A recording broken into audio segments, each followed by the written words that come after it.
శుక్లాంబరధరం విష్ణుం శశివర్ణం చతుర్భుజం ప్రసన్నవదనం ధ్యాయేత్ సర్వవిఘ్నోపశాంతయే. నమస్తే శారదే దేవి సరస్వతి మతిప్రదే రసత్వం మమ జిహ్వాగ్రే సర్వవిద్యా ప్రదా భవ.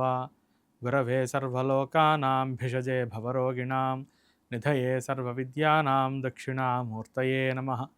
ఆరోగ్యం పద్మబంధుర్వితరతు నితరాం సంపదం సీతరశ్మి భూలాభం భూమిపుత్రः సకలగుణయుతాం వాగ్విభూతిం చ సౌమ్యః. సౌభాగ్యం దేవమంత్రీ రిపుభయశమనం భార్గవः శౌర్యమార్కిः. దీర్ఘాయుః సైంహికేయः విపులధరయశः కేతురాచంద్రతారం. అరిష్టాని ప్రణశ్యంతు దురితాని భయాని చ. శాంతిరస్తు శుభం మేస్తు గ్రహాః కుర్వంతు మంగళం. భక్తి భాస్కర ప్రేక్షకులందరికీ శుభోదయం. వార ఫలితాలు కార్యక్రమానికి స్వాగతం. 31 ఆగస్టు నుండి 6 సెప్టెంబర్ వరకు ఉన్నటువంటి ముఖ్య పర్వదినాలు, ద్వాదశ రాశులకి ఈ వార గోచారం ఎలా ఉండబోతోంది అనేది తెలుసుకుందాం. ఈ వారంలో 3వ తారీఖు నాడు ఏకాదశి ఉన్నది.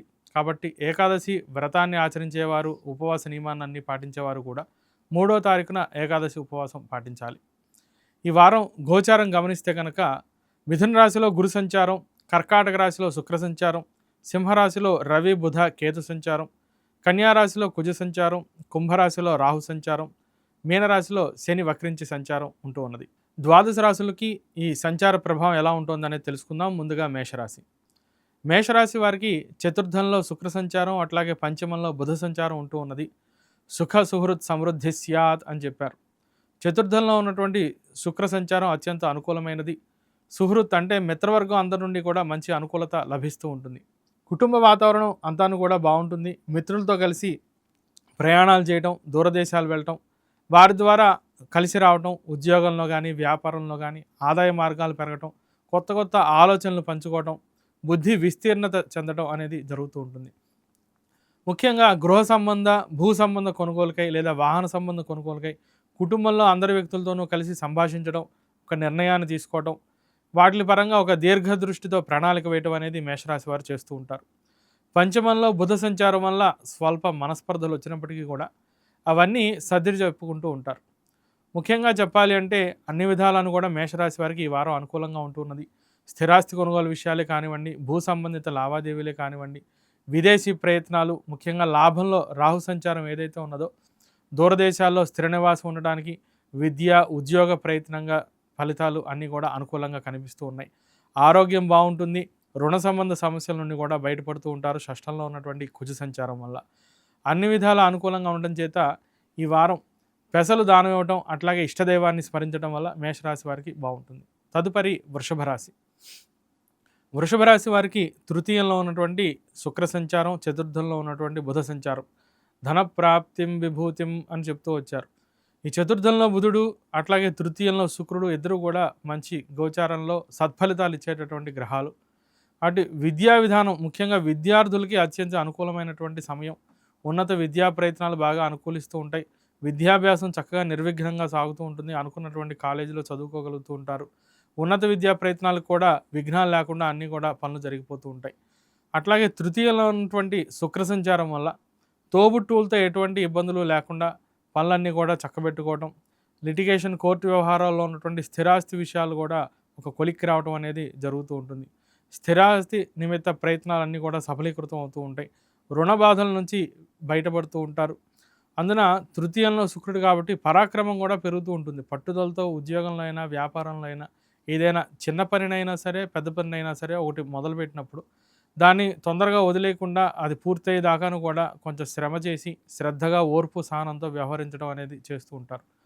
వారం అంతాను కూడా అనుకూలంగా ఉండడం చేత ఇష్టదైవ స్మరణ చేయడం అనేది సూచిస్తూ ఉన్నాం. తదుపరి మిథున రాశి. మిథున రాశి వారికి ద్వితీయంలో శుక్రుడు విత్త సిద్ధిం కరోతి అని చెప్పారు. అట్లాగే తృతీయంలో బుధుడు అరాతి భయం అని కూడా చెప్తూ వచ్చారు. అంటే ఆర్థిక స్థితిగతులు అన్నీ కూడా అభివృద్ధి చెందుతూ ఉంటాయి. ఆదాయ మార్గాలు పెరుగుతాయి. మంచిగా స్థిరాస్తి కొనుగోలు చేస్తూ ఉంటారు. కానీ ఇతరుల నుంచి ఏదైనా ఇబ్బంది కలుగుతూ ఉండడం, మీ ఎదుగుదల చూసి ఇతరులు తట్టుకోలేక మిమ్మల్ని ఇబ్బందులకి గురి చేస్తూ ఉండడం, లేదా మీ గురించి దుష్ప్రచారం చేయటం, లేదా ఈ దృష్టి బాధ లేదా దృష్టి దోషం అని అంటూ ఉంటారు. అంటే మీ ఎదుగుదల వల్ల ఇతరులందరూ కూడా వాటికి ఆకర్షితులై మిమ్మల్ని ఇబ్బంది పెట్టాలనో, లేదా మీ ఎదుగుదల చూసి వాళ్ళు ఓర్చుకోలేకనో మీ గురించి నెగిటివ్గా అనుకుంటూ ఉండటం అనేది కూడా జరుగుతూ ఉంటుంది. కాబట్టి ఇతరుల ముందర కొంత నిరాడంబరంగా ఉండటం, లేదా వారి దగ్గర మరీ డాబు లేకుండా ఉండటం అనేది చాలా మంచిది. మితభాషణం అనేది కూడా బాగా అవసరం. దుర్గా స్తోత్ర పారాయణ తరచూ చేయటం వల్ల మంచి సత్ఫలితాలు కలుగుతూ ఉంటాయి. తదుపరి కర్కాటక రాశి. కర్కాటక రాశి వారికి జన్మంలో శుక్ర సంచారం, అఖిల విషయ భోగం, అట్లాగే ద్వితీయంలో ఉన్నటువంటి బుధ సంచారం శ్రియమాప్నోతి, అంటే ఆర్థిక పురోగతి బాగా ఉంటూ ఉన్నది. ధనలాభం చూస్తారు. వ్యాపారం బాగా అభివృద్ధి చెందుతూ ఉంటుంది. పెట్టుబడికి సరైనటువంటి రిటర్న్స్ అనేవి వస్తూ ఉంటాయి. కొత్త ఆదాయ మార్గాల వైపు కూడా మొగ్గు చూపుతూ ఉంటారు. వ్యాపారం సాఫీగా సాగిపోతూ ఉంటుంది. ఫైనాన్స్ వ్యాపారస్తులే కానివ్వండి, లేదా మీడియా రంగంలో పనిచేసే వారికి కానివ్వండి, అంతాను కూడా అనుకూలంగా కనిపిస్తూ ఉన్నది. విద్యార్థులకు కూడా కాలం కలిసి వస్తూ ఉంటుంది. ఉన్నత విద్యా ప్రయత్నాలన్నీ కూడా ఫలిస్తూ ఉంటాయి. ఆర్థిక స్థితిగతులు మెరుగుపరచడంతో స్థిరాస్తి కొనుగోలు చేద్దాం, లేదా వాహనం కొనుగోలు చేద్దాం అనేటటువంటి ఆలోచనలు చేస్తూ ఉంటారు. అవన్నీ కూడా లాభదాయకంగానే ఉంటూ ఉంటాయి. ప్రయాణాలు బాగా లాభిస్తూ ఉంటాయి. శరీరం శ్రమ లేకుండా ఎంత పని అయినా చేయగలుగుతూ ఉంటుంది. ఆరోగ్యం బాగుంటుంది. అన్ని విధాలను కూడా కలిసి వస్తూ ఉంటుంది. వారం అంతాను కూడా ఇష్టదైవ స్మరణ వల్ల ఈ రాశి వారికి మంచి జరుగుతుంది. తదుపరి సింహరాశి. సింహరాశి వారికి వ్యయంలో శుక్ర సంచారం, అర్ధప్రాప్తిం, అట్లాగే జన్మంలో ఉన్నటువంటి బుధ సంచారం విత్తక్షయం కరోతి అని చెప్పారు. అంటే ఈ రాశి వారికి ఈ వారం అంతా కూడా లాభాలు ఉన్నప్పటికీ, వ్యాపారం బాగా సాగినప్పటికీ వ్యర్థ ఖర్చులు చేస్తూ ఉండటం, లేదా జన్మంలో బుధ సంచారం వల్ల ముఖ్యంగా తప్పుడు వ్యక్తుల్ని నమ్మి పెట్టుబడులు పెట్టడం, దానివల్ల మోసపోవటం, మీ దగ్గర ధనం ఉన్నది అని గుర్తించి దాన్ని ఎలాగైనా సరే వాళ్ళు కాజేయాలనో దుర్వినియోగం చేయాలనో మిమ్మల్ని తప్పుదోవ పట్టించే ప్రయత్నాలు చేస్తూ ఉంటారు. కాబట్టి ఎవరో ఎప్పటి నుంచో తెలిసినటువంటి ఫ్రెండ్స్ చెప్పారు, లేదా ఫలానా యాప్లో ఎవరో ఏదో నోటిఫికేషన్ వచ్చింది, ఇట్లా చేస్తే మంచిది, దీంట్లో ఇన్వెస్ట్ చేయండి, అట్లా అటువంటివన్నీ చూసి మోసపోయే అవకాశాలు బాగా ఉంటూ ఉన్నాయి. ఇతరులకి మీ ధనాన్ని ఇచ్చేటప్పుడు 1-2 సార్లు అది సరైన మార్గంలో వచ్చేదా కాదా, ఆ ఇన్వెస్ట్మెంట్ అనేది కరెక్ట్ విధానమా కాదా అనేది 1-2 సార్లు ఆలోచించి చేయడం మంచిది. ఎందుకంటే ధన ప్రాప్తిం కరోతి అని ఇక్కడ వేల్లో శుక్ర సంచారం మీకు అనుకూలంగా ఉన్నప్పటికీ ఆ వచ్చిన దాన్ని సరైనటువంటి మార్గంలో కాకుండా తప్పుడు మార్గంలో పోగొట్టుకునేటటువంటి పరిస్థితులు కనిపిస్తున్నాయి. కాబట్టి బుద్ధిని జాగ్రత్తగా నియంత్రించుకుంటూ ఉన్నట్లయితే కనుక ఆర్థికంగా ఎటువంటి ఇబ్బందులు లేకుండా ఉంటాయి. కుటుంబ పరిస్థితులన్నీ కూడా బాగుంటూ ఉంటాయి. విహారయాత్రలు అట్లాగే తీర్థయాత్రలు చేస్తూ ఉంటారు. పెద్దలను కలుస్తారు. కుటుంబ సమేతంగా మంగళకరమైనటువంటి కార్యక్రమాల్లో కూడా పాల్గొంటూ ఉంటారు. వారమంతా అనుకూలత కొరకు పెసలు దానం ఇవ్వటం, గోసేవ చేయటం, అట్లాగే ప్రతిరోజు కూడా పుష్పార్చన చేయటం విష్ణుమూర్తి అనేది మంచి సత్ఫలితాలను ఇస్తూ ఉంటుంది. తదుపరి కన్యారాశి.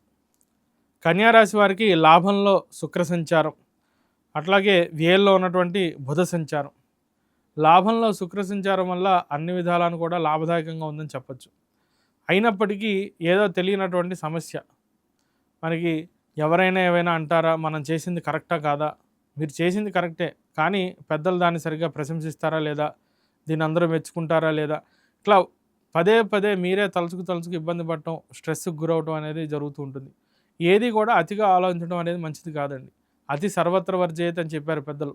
ఏదైనా సరే మితంగా ఆలోచించడం, ఏదో ఒకటి ఉన్న దాంట్లో కొన్ని అడ్వాంటేజెస్ ఉన్నాయా, అది బాగుంది, ఓకే ముందుకెళ్ళడం, ఆ పని పూర్తి చేయడం అనేటట్టుగా ఉండాలి. కానీ దాని గురించే అదే రీతిగా ఆలోచన చేయడం, పని మడుగు ఏమీ లేకుండా జస్ట్ మనస్తాపం చెందడం వల్ల ఎటువంటి ప్రయోజనం ఉండదు. కాబట్టి ఈ బుధ గోచారం అనుకూలంగా లేకపోవడం వల్ల అటువంటి ఇబ్బందులు కలిగే అవకాశాలు కనిపిస్తూ ఉన్నాయి. ఎవరో ఏదో అనుకుంటారు దాని గురించి ఆలోచిస్తూ కూర్చోకుండా ముందరగా ప్రయత్నం చేయండి. ఏదో ఒక మంచి సత్కార్యం అనుకున్నాం, ఒకళ్ళో ఇద్దరో పెద్దలు వాళ్ళ దగ్గర ఆశీర్వచనం బ్లెస్సింగ్స్ తీసుకోవటం, వారిచ్చిన ఆశీర్వచనంతో దాన్ని నమ్ముకుని ముందుకు వెళ్ళిపోవటం, అలా చేస్తే మీకు ఎటువంటి ఆటంకాలు లేకుండా అనుకున్న పనులన్నీ కూడా పూర్తవుతాయి. వ్యాపార లబ్ధి ఉన్నది, ఆదాయ మార్గాలు పెరుగుతాయి, స్థిరాస్తి కొనుగోలు, కోర్టు వ్యవహారాలు అన్నీ కూడా అనుకూలంగా ఉంటూ ఉంటాయి. విదేశీ ప్రయత్నాలు కూడా వీరికి అనుకూలంగా కనిపిస్తూ ఉన్నాయి. ఎందుకంటే దశమంలో ఉన్నటువంటి గురు సంచారం బాగా అనుకూలంగా కనిపిస్తూ ఉన్నది. అట్లాగే లాభంలో ఉన్నటువంటి శుక్ర సంచారం కూడా అనుకూలిస్తూ ఉండటం చేత విహారయాత్రలు కూడా చేస్తూ ఉంటారు. విలాసవంతమైనటువంటి జీవితాన్ని గడుపుతూ ఉంటారు. తదుపరి తులారాశి.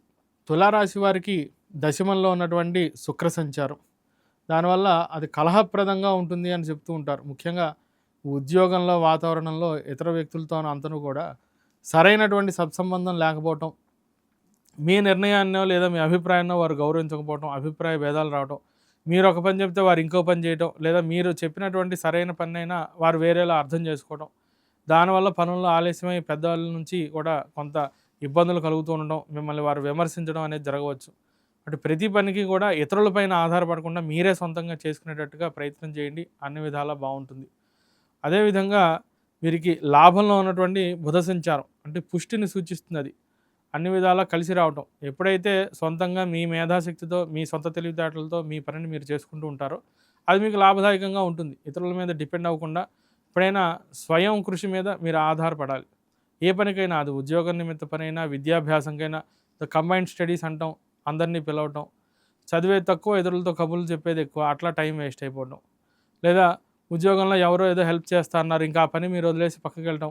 వాళ్ళకి అనుకోకుండా కుదరక ఆ టైంకే వేరే ఏదో ఆటంకం వచ్చి ఆ పని డిలే అవ్వటం. ఇట్లా ఇతరుల మీద డిపెండెన్సీ పెంచుకుంటూ ఉంటే మటుకు ప్రతి పని మీకు ఇబ్బందికరంగా మారుతూ ఉంటుంది. అటు ప్రతిదీ మీ పనిని, మీ బాధ్యతని మీరే నిర్వర్తించేటట్టుగా ముందు చూపుతూ ఉంటే గనక మీకు ఎటువంటి సమస్యలు లేకుండా బావుంటుంది. విదేశీ ప్రయత్నాలు కూడా అనుకూలిస్తూ ఉన్నాయి. ప్రయాణాలు బాగా లాభదాయకంగా ఉంటూ ఉంటాయి. వారం అంతాను కూడా దైవానుకూలత కొరకు ఈ రాశివారు దుర్గా స్తోత్ర పారాయణ, లక్ష్మీ స్తోత్ర పారాయణ చేయటం చాలా అత్యంత శుభప్రదంగా కనిపిస్తున్నది. తదుపరి వృశ్చిక రాశి. వృశ్చిక రాశి వారికి ఇక్కడ భాగ్యంలో శుక్ర సంచారం, సుఖప్రాప్తిం, అట్లాగే దశమంలో బుధ సంచారం, అశేష సౌఖ్యం అని చెప్పారంటే ఇక్కడ బుధ శుక్రులు ఇద్దరు కూడా అనుకూలిస్తూ ఉన్నారు. ఆలోచన సరళి బాగుంటుంది. నిర్ణయాలు చాలా వేగవంతంగా తీసుకోగలుగుతూ ఉంటారు. బుద్ధిబలం బాగుంటుంది. దానికి తగ్గట్టుగానే మీకు కలిసి రావడం కూడా జరుగుతూ ఉంటుంది. అన్నీ కూడా మంగళప్రదంగా ఉంటూ ఉంటాయి. ఇతరుల ప్రశంసలు లభిస్తూ ఉంటాయి. పెద్దలు, తోబుట్టువులు లేదా మిత్రవర్గం అందరి నుంచి కూడా మంచి సహకారం లభించడం, మీ ప్రయత్నాన్ని అందరూ మెచ్చుకోవడం, అది అందరికీ కూడా ఉపయోగపడే విధంగా ఉండడం అనేది జరుగుతూ ఉంటుంది. అందున ఇక్కడ భాగ్యంలో శుక్ర సంచారం వల్ల ఎప్పటినుంచో చేసినటువంటి పనులకి ఇప్పుడు మంచి సత్ఫలితాలు కల్పించడం అనేది కూడా మీరు గమనించవచ్చు. వారమంతాను కూడా ఇష్టదైవారాధన చేయడం వల్ల మంచి సత్ఫలితాలు కనిపిస్తాయి. తదుపరి ధనుస్సు రాశి. ధనుస్సు రాశి వారికి అష్టంలో ఉన్నటువంటి శుక్ర సంచారం ఇక్కడ సంపదం అని చెప్తూ ఉన్నారు. అంటే మనకి ఇక్కడ ఆపదలు రావడం, ఈ సంపదకి ఇబ్బందులు రావడం, అట్లాగే ఆరోగ్యానికి ఇబ్బందులు రావడం అనేది జరుగుతూ ఉంటుంది. అట్లాగే భాగ్యంలో బుధ సంచారం వల్ల విఘ్నాలు కూడా మనకి ఇక్కడ కలుగుతూ ఉంటాయి. అంటే ఇక్కడ ఒక పని అనుకుంటారు, అదంతా బాగానే జరుగుతూ ఉంటుంది. లాస్ట్లో ఏదో ఒక మిస్టేక్ జరగటం, దానివల్ల డిలే అయిపోవటం, అట్లా జరగటం. కానీ ఇక్కడ అష్టమంలో శుక్రుడు ఎంతో కొంత యోగిస్తూనే ఉంటాడు కాబట్టి ఆ బుధుడి యొక్క ప్రభావాన్ని శుక్రుడు తగ్గించే ప్రయత్నం కూడా జరుగుతూ ఉంటుంది. కాబట్టి దైవారాధన, దైవబలం పెంచుకునే ప్రయత్నాలు బాగా చేస్తూ ఉండాలి.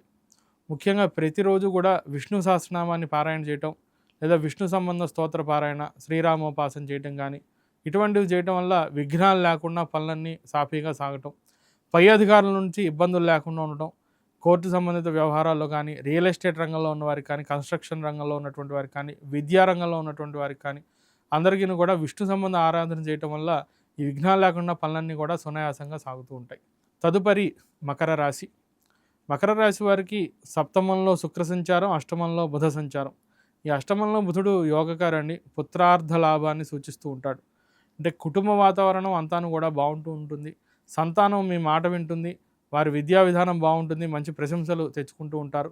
అట్లాగే ఆదాయ మార్గాలు పెరుగుతూ ఉంటాయి. ధనలాభం ఉన్నది. వచ్చిన ధనాన్ని కూడా జాగ్రత్తగా సేవ్ చేసుకోవడం, మంచి ఇన్వెస్ట్మెంట్స్ చేయడం కూడా చేస్తూ ఉంటారు. ఉద్యోగ వ్యాపారాదుల్లో మంచి గౌరవంతో ఉంటూ ఉంటారు. కీర్తి, పేరు ప్రతిష్టలు పెరుగుతూ ఉంటాయి. వ్యాపారం చేసేవారికి ముఖ్యంగా లాభాలు బాగా పెరుగుతూ ఉండటం అనేది కూడా గమనించవచ్చు. యాత్రలు కూడా చేస్తూ ఉంటారు. లాభదాయకంగా ఉంటూ ఉంటాయి. ధనలాభం ఉన్నది. అయితే సప్తమంలో శుక్రుడి వల్ల మనకు దాంపత్య జీవితంలో కొన్ని సమస్యలు ఎదురవుతూ ఉంటాయి. దాంపత్యంలో కొన్ని మనస్పర్ధలు రావటం, ఒక నిర్ణయానికి రాలేకపోవడం ఏ విషయంలో అయినా సరే. కాబట్టి మితభాషణం అనేది బాగా అవసరం. ఏదైనా ఒక చర్చ జరుగుతున్నప్పుడు దాన్ని రెట్టించకుండా కొంత సమయాన్ని కేటాయించి దాన్ని ప్రశాంత చిత్తంతో వ్యవహరించడం అనేది మంచి సత్ఫలితాలు ఇస్తుంది. వారం అంతాను కూడా దైవానుకూలత కొరకు దుర్గా లక్ష్మి అష్టోత్తరాన్ని పారాయణ చేయడం, శుక్రుడి నిమిత్తంగా బొబ్బర్లు దానం ఇవ్వడం వల్ల మంచి సత్ఫలితాలు పొందుతారు. తదుపరి కుంభరాశి. కుంభరాశి వారికి షష్ఠంలో శుక్రుడు, సప్తమంలో బుధుడు ఇద్దరూ కూడా విపత్తుల్ని, విరోధాలని సూచిస్తూ ఉన్నారు. అంటే అన్ని విధాలను కూడా కొంత ప్రతికూలతే ఎక్కువగా ఉన్నదని చెప్పవచ్చు. కుంభరాశి వారు ఈ వారం బహు జాగ్రత్తలు పాటిస్తూ ఉండడం అనేది చాలా మంచిది. తొందరపడి దూకుడు స్వభావంతో నిర్ణయాలు తీసుకోకుండా ప్రతి విషయానికి కూడా పెద్దల్ని అడిగి చేయడం అనేది మంచిది. ఎందుకంటే పంచమంలో ఉన్నటువంటి గురుడు మంచి శుభసూచకాన్ని సూచిస్తాడు కాబట్టి పెద్దల అభిప్రాయం తీసుకోవడం, 1-2 సార్లు దాని గురించి చర్చించడం, ఆ తర్వాత ముందుకు వెళ్ళడం అనేది మంచిది. దాంపత్య జీవితంలో మటుకు కొన్ని మనస్పర్ధలు వస్తూ ఉంటాయి. అభిప్రాయ భేదాలు ఉంటూ ఉంటాయి. అట్లాగే షష్టంలో ఉన్నటువంటి శుక్ర సంచారం వల్ల స్త్రీ మూలకంగా ఇబ్బందులు ఎదురవుతూ ఉండడం, శత్రుబాధలు పెరగటం, ఎవరో ఒకళ్ళు చెప్పారు వాళ్ళు మంచివాళ్ళు కదా అని వాళ్ళకి రుణాలు ఇవ్వటం, వాళ్ళు దాన్ని సమయానికి తిరిగి ఇవ్వకపోవటం, మీకు ఇవ్వాల్సినటువంటి ధనాన్ని ఎగ్గొట్టేయడం అనేది కూడా జరగవచ్చు. కాబట్టి ఇతరులకి అప్పిచ్చేటప్పుడు బహుజాగ్రత్తతో వ్యవహరిస్తూ ఉండండి. తొందరపడి ఎవరో ఒకళ్ళని నమ్మేసి ఇన్వెస్ట్మెంట్ చేయటమో, వాళ్ళకి అప్పు ఇవ్వటమో చేస్తే కనుక ఇబ్బంది పాలవుతూ ఉంటారు. ఆర్థిక విషయాల్లో బహు జాగ్రత్తలు తీసుకుంటూ ఉండాలి. వ్యాపార విషయాల్లో కూడా ముఖ్యంగా పార్ట్నర్స్‌తో బాగా జాగ్రత్తగా వ్యవహరిస్తూ ఉండాలి. తొందరపాటు నిర్ణయాలు పనికిరావు. ముందరి నుంచే అప్పటికప్పుడు ప్రతి అంశాన్ని కూడా క్రాస్ చెక్ చేసుకొని 1కి 2 సార్లు దాన్ని పునరాలోచన చేసి చేయటం అనేది మంచిది. కోర్టు వ్యవహారాలు బాగా ఆలస్యం అవుతూ ఉంటాయి. స్థిరాస్తి విషయాల్లో జాగ్రత్తలు పాటిస్తూ ఉండడం మంచిది. వారమంతాను కూడా దైవానుకూలత కొరకు విష్ణు సహస్రనామం అట్లాగే లక్ష్మీ అష్టోత్తరాన్ని పారాయణ చేస్తూ ఉండండి. పెసలు బొబ్బర్లు దానం ఇవ్వండి. అంతాను కూడా సుఖప్రదంగా ఉంటూ ఉంటుంది. తదుపరి మీనరాశి. మీనరాశి వారికి పంచమంలో శుక్ర సంచారం పుత్రలాభం అనేది సూచిస్తూ ఉంటుంది. అట్లాగే షష్ఠంలో ఉన్నటువంటి బుధ సంచారం విజయాన్ని సూచిస్తూ ఉంటుంది. ఇక్కడ జన్మంలో వీరికి శని సంచారం ఉండటం వల్ల ఒక నిర్ణయం తీసుకునేటప్పుడు బహు ఆలస్యం అయినప్పటికీ కూడా మంచి నిర్ణయాన్ని తీసుకుంటారు. అది మీకు బాగా కలిసి వస్తూ ఉంటుంది. ఎందుకంటే బుధ శుక్రులు అనుకూలంగా ఉండడం చేత ఏదైనా పనిలో కొంత ఆలస్యం అయినప్పటికీ ఆ పనిలో క్వాలిటీ ఉంటుంది. మంచి నైపుణ్యాన్ని ప్రదర్శిస్తారు. దానివల్ల అందరికీ కూడా సత్ఫలితాలు రావడం, అందరికీ మేలు జరిగే విధంగా ఉండడం అనేది జరుగుతుంది. కాబట్టి ముందర మీరేదో ఆలస్యం చేశారు, తొందరగా చేయండి అని ఎవరైనా మిమ్మల్ని ఇబ్బంది పెట్టినప్పటికీ తర్వాత వారే ఆలస్యమైనా కూడా చాలా బాగా పనిచేసావు అబ్బాయి, నీ వల్ల ఇట్లా కంపెనీకి ఇట్లా మంచి పేరు వచ్చింది, లేదా ఇలా ఈ ప్రాజెక్ట్లో కలిసి వచ్చింది, ఎగ్జామ్లో కూడా మంచి మార్కులు వచ్చాయి. ఇట్లా అందరూ కూడా కొంత స్లో లెర్నర్స్ అయినా కూడా తర్వాత క్రమేపీ ధారణా శక్తి పెరగడం, ఎగ్జామ్లో మంచి మార్కులు తెచ్చుకోవడం అనేది జరుగుతుంది. కాబట్టి తొందరపాటు వద్దు. కొంచెం ప్రశాంతంగా అయినా సరే పని పర్ఫెక్ట్గా చేస్తున్నామా లేదా, క్రమశిక్షణతో జాగ్రత్తగా చేస్తున్నామా లేదా అనేది దృష్టిలో పెట్టుకోండి. స్థిరాస్తి కొనుగోలు అంశాలన్నీ కూడా బాగుంటూ ఉంటాయి. వాహన కొనుగోలుకు కూడా బాగా అవకాశాలు కనిపిస్తూ ఉన్నాయి. రుణ బాధల నుంచి బయటపడుతూ ఉంటారు. శత్రు బాధలు బాగా తగ్గుతూ ఉంటాయి. ఇతరులందరూ కూడా మీతో చాలా మంచిగా వ్యవహరిస్తూ ఉంటారు. సంతాన నిమిత్తంగా వారి కొరకు మంచి విద్యా విషయాలే కానివ్వండి, లేదా ఇతరత్ర అంశాలే కానివ్వండి, లేదా వారి క్రీడారంగ విశేషాలు సంబంధించే కానివ్వండి, ధనాన్ని ఖర్చు చేస్తూ ఉంటారు. కానీ వారికి అది మేలే చేస్తూ ఉంటుంది. వారమంతాను కూడా అనుకూలత కొరకు ఇష్టదైవ స్మరణ చేయటం, ప్రతిరోజు కూడా ఉదయాన్నే ధ్యానం చేయడం వల్ల ఈ రాశి వారికి అత్యంత అనుకూలంగా ఉంటూ ఉన్నది. స్వస్తి.